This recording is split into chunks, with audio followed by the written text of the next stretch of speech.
Quelle claque, le film est vraiment incroyable. Et pourtant j'avais beaucoup d'attentes sur lui, mais vraiment j'ai pas du tout été déçu, c'était vraiment très très bien.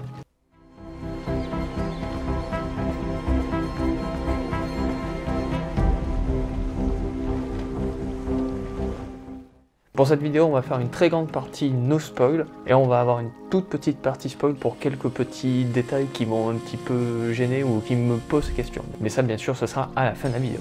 L'héroïne du film.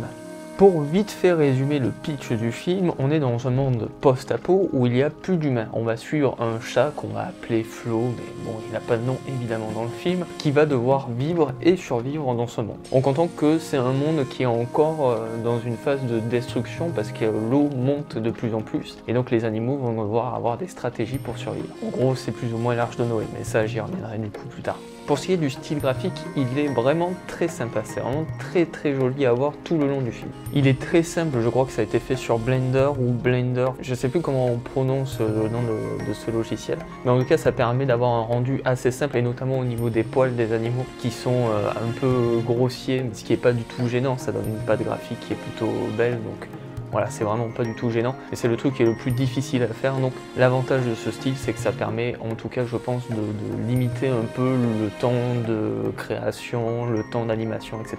Puis surtout c'est fait en 3D du coup, donc ça permet vraiment de mieux gérer les corps, de mieux gérer les déplacements des animaux qui sont tous différents parce que c'est tout simplement des animaux qui sont différents et qui se déplacent à leur propre manière. Et d'ailleurs le film joue beaucoup sur ça, le film bouge beaucoup, il y a beaucoup de plans en mouvement. D'ailleurs je crois que j'ai vu qu'il y avait seulement 307 plans dans le film. Pour un film qui dure 1h20, c'est vraiment pas beaucoup, c'est vraiment très peu. Et pourquoi? On a beaucoup de plans séquences. On a beaucoup de plans qui bougent un peu dans tous les sens, qui vont suivre l'action, qui permet à la fois d'être vraiment immergé dans cet univers et vraiment de suivre les animaux au plus près d'eux et dans ce qu'ils ont de plus réaliste, parce que le film est vraiment assez réaliste sur cet aspect là. Ouais, vraiment on suit très bien les animaux qui sont très bien rendus dans ces plans séquences, c'est vraiment un plaisir pour les yeux. Puis c'est très bien mis en scène, très bien réalisé. On passe de plans larges à des plans, à des gros plans. Bref, on passe vraiment de l'un à l'autre de manière très fluide, ça marche très bien. Le fait d'avoir une caméra qui se balade dans un décor en 3D oblige du coup d'avoir un décor qui est vraiment très joli et assez bien pensé. Et pour le coup, c'est vraiment ce qu'il est. On passe sur plusieurs environnements qui ont tous leur style et on comprend très bien par là où on passe. Du coup, ça permet vraiment d'avoir cette idée de voyage, un peu comme dans un road movie. Bon là, ça serait plus un boat movie, mais bon, vous m'avez compris de toute façon. Et en plus, ils se servent des décors pour faire avancer la caméra dans l'action. Enfin, vraiment, tout ça, c'est très bien pensé. C'est à la fois très joli, très dynamique. Bref, c'est vraiment du chef-d'œuvre à ce niveau. Le fait d'avoir un décor en 3D, ça permet aussi de très bien gérer la lumière qui est assez léchée sur plein d'endroits, à plein de moments. Ça permet d'avoir quelques jeux avec elle, ça permet notamment d'avoir les reflets de l'eau. En parlant de l'eau, sur le générique de fin, on a tout un panel de gens qui ont travaillé dessus. Enfin, c'est la gestion de l'eau qui est centrale, en tout cas dans le récit, puisque comme je l'ai dit, l'eau monte et les animaux vont devoir aller sur un bateau, traverser la mer, ce genre de choses. Mais l'eau est très bien gérée. Non seulement elle est très bien gérée, mais en plus elle est très belle, elle est très esthétique. C'est ce que je disais un peu dans la vidéo sur le robot sauvage, c'est qu'on a vraiment l'impression d'être devant une peinture romantique, avec cette peinture au couteau, enfin je vais mettre quelques exemples là pendant que je parle, mais vous voyez un peu l'idée qu'il y a derrière. Comme je disais dans la vidéo sur le robot sauvage, le romantisme c'est très lié à la nature. Il y a cette idée de retour à la nature, de l'être humain qui revient un peu au naturel, etc. Donc en fait tout ça c'est assez cohérent esthétiquement et thématiquement parlant. Vous l'aurez compris, au niveau de la forme, le film est vraiment incroyable. Le film est vraiment trop beau. La musique est incroyable aussi d'ailleurs, elle t'emporte. Comme dans le film il n'y a pas de dialogue, les animaux ne parlent pas, il y a quelques cris, tout ça. Les bruitages sont très bien faits aussi, c'est vraiment, ça aide à l'immersion.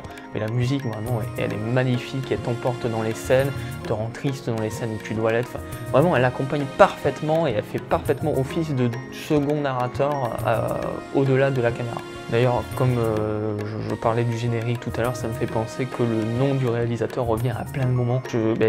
C'est lui qui a fait en partie la musique, c'est lui qui a fait la réalisation bien sûr.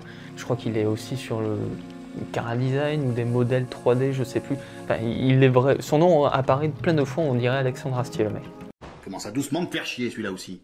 D'ailleurs, j'ai pas vu son premier film, j'ai juste lu le synopsis, mais ça ressemble un peu à Flow, hein. Il y a un côté un peu road movie, avec la nature qui est assez importante, cette idée de civilisation un peu lointaine. Je pense que je le regarderai un de ces quatre, parce que ça a l'air d'être un peu dans un style similaire. Bon, et pour ce que le film nous raconte, bien sûr, on a un petit côté écolo, on comprend que la montée des eaux, c'est une métaphore bien sûr du réchauffement climatique, qui monte jusqu'à ce que l'espèce humaine, en tout cas, semble avoir disparu. Mais enfin, ça reste un truc qui est vraiment de fond, en l'occurrence, qui est pas vraiment... J'ai pas l'impression que c'est une thématique qui est très creusée dans le film.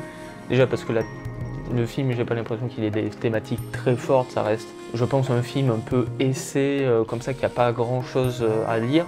Je pense, c'est peut-être le premier visionnage aussi qui me donne à penser ça. Mais en tout cas, il y a quand même ce côté écologie, on voit que les animaux vivent très bien leur vie, qu'ils n'ont pas besoin de nous, que ce soit les chats ou les chiens que l'on croise. Ils sont très bien sur nous, ils n'ont pas besoin de notre aide.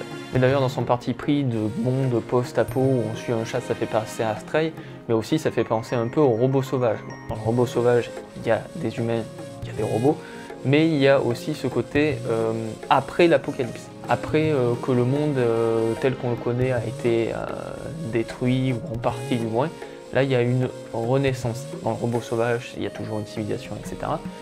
Mais il y a quand même des zones qui sont très sauvages, comme le nom l'indique, et c'est pareil dans Flow en l'occurrence. On suit les animaux et leur vie dans la forêt, sans qu'il y ait besoin d'humains derrière.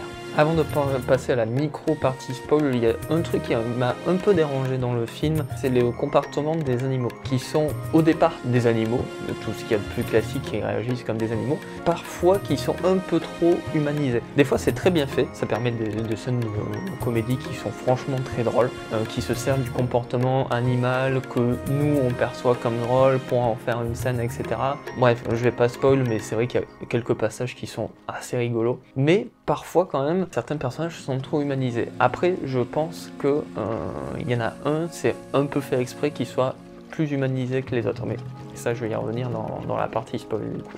Pour le reste, c'est vrai que même Flo, même les chiens, même les autres animaux, parfois, c'est un peu... leur manière de réagir est un peu étrange. Pour des animaux, parce qu'on nous laisse camper comme ça au début. Moi, ça m'a un peu sorti de la scène à certains moments. Bon, on va passer à la micro-partie spoil. Merci à ceux qui sont restés jusqu'ici. Je vous dis à la semaine prochaine, et pour les autres. J'ai dit au début, il y a un sous-texte religieux qui est assez perceptible. Bon, déjà, il y a les animaux qui sont sur un bateau, ça rappelle un peu l'arche de Noé, etc. On a cet oiseau qui, du coup, protège Flo de manière assez courageuse, et qui à la fin se sacrifie, et c'est ce qui permet de faire baisser le niveau de l'eau. Moi, ça me fait penser au Christ, qui descend sur terre et qui récupère les péchés, qui se fait maltraiter par ses semblables, parce que c'est ce qui se passe, l'oiseau se fait casser les ailes par son propre peuple, et qui du coup récupère les péchés et qui va se sacrifier. Pour sauver sa peau, il doit mourir. Et là, ça sonne un petit peu comme ça. Je sais pas si c'est voulu, moi ça me semble être un peu voulu parce que il y a un truc un peu mystique qui se passe dans la scène où l'oiseau se sacrifie. Mais en même temps, j'arrive pas trop à discerner, voilà. L'aspect de Noé me fait penser à ça aussi. Alors, je sais pas ce que vous en pensez vous en commentaire, j'ai vraiment envie de vous lire sur ça. C'est un passage que je n'ai peut-être pas très bien compris. À vous de me dire pour ceux qui l'ont vu. Très bien, ce sera tout pour cette vidéo. Merci à tous d'être restés jusqu'au bout pour la regarder. Si vous pouvez faire les trucs de youtubeur, du coup, partager, vous abonner, liker, bon, tout ça bien sûr. Et moi je vous dis à la semaine prochaine.